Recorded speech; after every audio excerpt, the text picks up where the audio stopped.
상행삼매는 반주삼매경이라는 경이 있어요. 반주. 이 반주삼매라는 건 뭐냐 하면 부처님을 부르면 부처님이 내 앞에 탁 나타난대요. 그래서 그것을 전불삼매 혹은 반주삼매라고 그래요. 그래서 이 말하자면 분립삼매라고도 하는데, 여러분들 저 남산에 가면 부처님이 이렇게 똑 서 있잖아요. 그죠? 그게 바로 이 반주삼매경에 나오는 이야기예요. 바위돌에 아무것도 없는데 그 바위 속에서 부처님이 나오더라 이거예요. 아무것도 없는 세계에서 부처님을 불렀는데 부처님이 나타나더라 이거죠. 네. 그런 이제 말이죠. 그래서 이걸 갖다 이제 반주삼매라 그러는데, 프라유트바나라고 그래서 부처님이 바로 앞에 서 계신다는 분립삼매로서 선정을 통해서 모든 망념이 사라지면 부처님이 앞에 서 있음을 보게 되므로 분립삼매라고 한다. 그래서 남산에 부처님 서 있는 걸 그렇게 조각해 놓은 거예요. 여러분, 남산에 부처님 왜 서 있는지 조금 이해가 이제 가십니까? 예, 분립삼매다. 90일을 한정하고 앉거나 눕거나 하지 않고 오로지 돌아다니면서 입으로 아미타불을 부르고 그 마음으로는 그 생각을 잠시도 쉬지 않는 것. 이게 일념 아미타불 이러고 다닌다 이거죠. 근데 요즘 틱나탄 스님 어떻게 합니까? 호흡을 하면서 천천히 걷잖아. 근데 그것도 역시 마찬가지로 똑같은 겁니다. 사실은 말만 다를 뿐, 정신일도가 돼야 된다는 것이죠. 심일경성. 그래서 그걸 일행, 한 가지 행을 하는 것, 두 가지 하는 게 아니고 하나만 하는 것. 이게 하나의 삼매다 이거죠. 그걸 상행삼매라 그런다. 그러니까 90일을 한정한다. 여러분 이제 구순한거라고 그러잖아요. 그래서 중국에서는 첨태에 의해서 옛날에 인도에는 구순한거라는 이름이 없어요. 두 달을 앉든지. 왜냐하면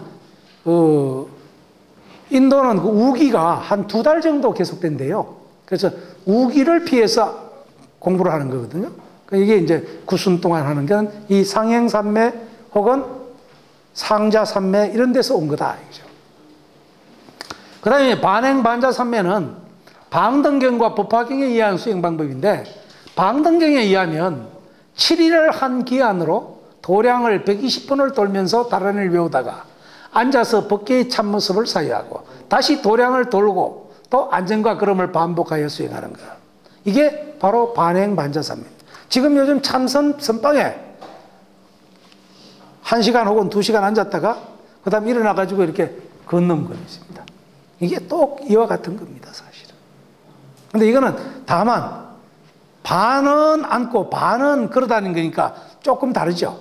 선방은 앉아있는 걸 주로 하니까. 그래서 이렇게 이제 말하자면 수행하는 거. 이게 방등경에 나오는 이야기고, 법화경에는 21일을 한 기한으로 경전을 독송하는 유상 안락경과, 유상은 상이 있는 안락경입니다. 그러니까 안락을 상으로 생각하는 것. 그 다음에 앉아있을 때는 제법의 실상을 관하는 무상안락경, 상이 없는 제법의 실상만 관찰하는 그런 수행을 하는데, 유상무상의 안락경은 보현의 2가지 삼매이다. 유상과 무상의 안락경. 보현보살은 문수보살과 보현보살이 있잖아요. 문수의 지혜와 보현의 행원인데, 행원 가운데 이런 수행을 한다. 이게 반행 반자 삼매다.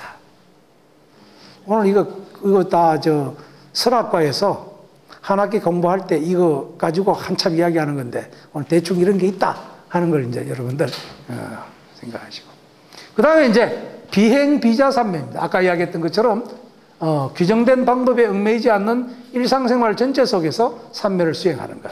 지례법사는 내용적으로는 수자의 삼매의 실천을 권하면서도 형식적으로는 방등삼매나 법화삼매의 예참 또는 반행반자 삼매의 수행을, 이것을 시설해가지고 방편으로 설명해 주는 거죠. 그래서 결국은 수자의 삼매로 이끈다 이거죠. 그래서 그는 다란이를 지송하는 수행이 곧 참선에서 말하는 최상승성과 다르지 않다는 거예요. 그래서 수자의 삼매의 실천으로 보고 있는 거. 그러니까 연부를 하든 다란이를 지송하든 그게 다 선하고 관련되지 않는 게 없다. 그러니까 여러분들 혹시 야, 참선하다고 맨날 천수경만 일일이 그러면 너는 천수경을 제대로 공부했니? 이렇게 말해도 됩니다. 오늘 여러분들은 굉장한 거 배웠습니다. 천수경 독경하는 것도 참선하고 다를 게 없다. 다만 천수경을 하다 딴 생각하면 안 되죠. 그거야 참선도 마찬가지죠. 참선도 망상하면서 참선할 수는 없잖아요. 모든 것이 하나입니다.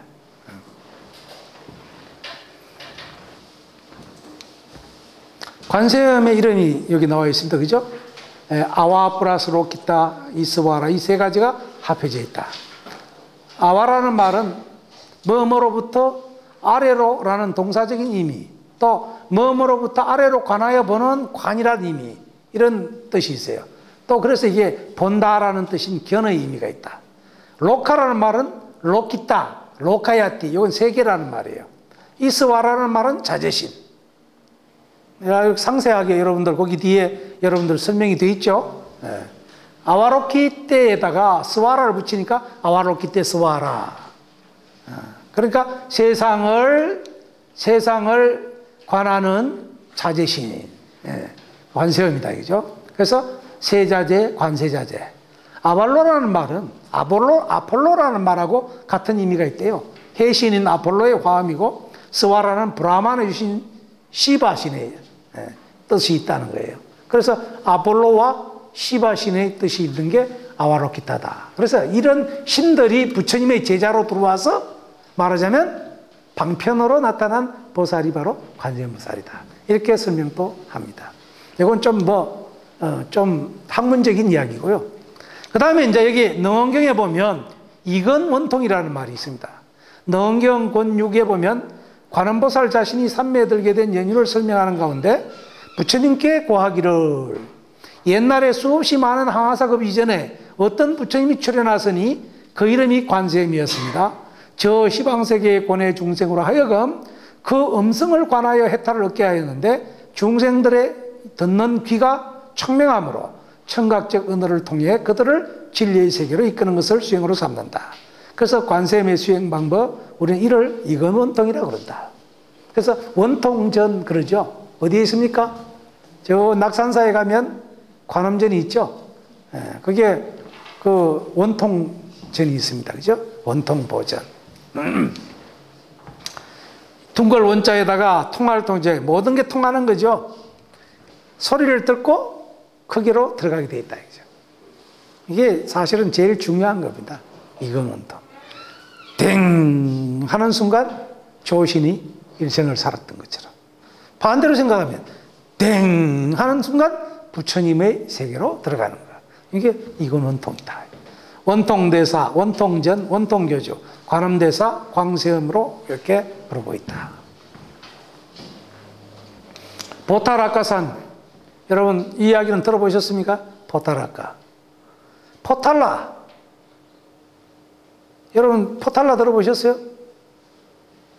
포탈라가 어디냐면 티벳 가면 그 산이 있는데 그걸 포탈라궁이라고 그러잖아요. 관세음보살님이 계신 곳이다 이 말입니다. 포탈라라는 말은 관세음보살님이 계시는 곳. 보탈아까산.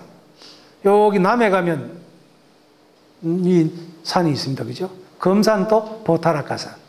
저 서해안에 가면 또 관세음보살님이 계신 곳이 있습니다. 그죠? 그게 어디입니까? 예? 모릅니까? 예? 도리하면 남해고.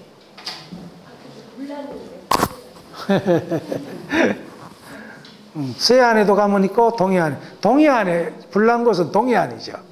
동해안에 가면 낙산사가 있고 거기에 또 관세음보살님이 계신 곳이 있고 그 이상대사가 거기서 이상대가 있고 거기서 조금 더 가면 이제 관세음보살님 계신 곳이 있죠.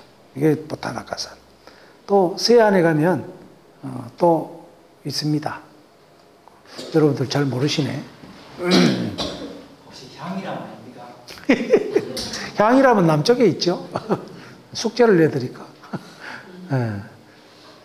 자, 달라이라마가 계시는 곳도 포타라라고 그러고, 보통 여기 소백산을 어디 소화수라고 그러죠. 그것도 관세음 계신다고 그래요. 네. 해도, 광명이라고 번역되는데, 중국에 가면 여기 보타라카산이 또 있습니다. 네. 그리고 중국 절강성 영파의 주산열도, 한국은 강원도 양양 낙산사 홍연암, 일본은 나지산 청안도사, 경덕관 때 한지리의 희명이라는 아이가 여기에 요 상궁유사 여러분 한번 읽어보세요. 분황사 천수대비 맹하 득안조. 여기 보면 이런 시가 나옵니다. 무릎 꿇고 두 손 모아 천수관 앞에 빌어 삶아 두라이다. 점은 손 점은 눈을 가지셨사오니 하나를 내어 하나를 들어 둘 없는 내오니 하나를 랑 주시옵시라. 나에게 주시옵시사. 나에게 주시면 자비가 클 것이로다. 이렇게 기도를 했대요. 요즘 우리말로 해놓으면 그렇잖아요. 나한테는 하나도 없는데 부처님 1000개나 되니까 그 중에 하나 빼가 나한테 주세요. 이렇게 기도했다 이거죠. 그래가지고 눈을 얻었대요. 여러분 혹시 편찮으신 분들이 계시면 걱정하지 마. 열심히 한번 기도해봐. 기적이 일어납니다.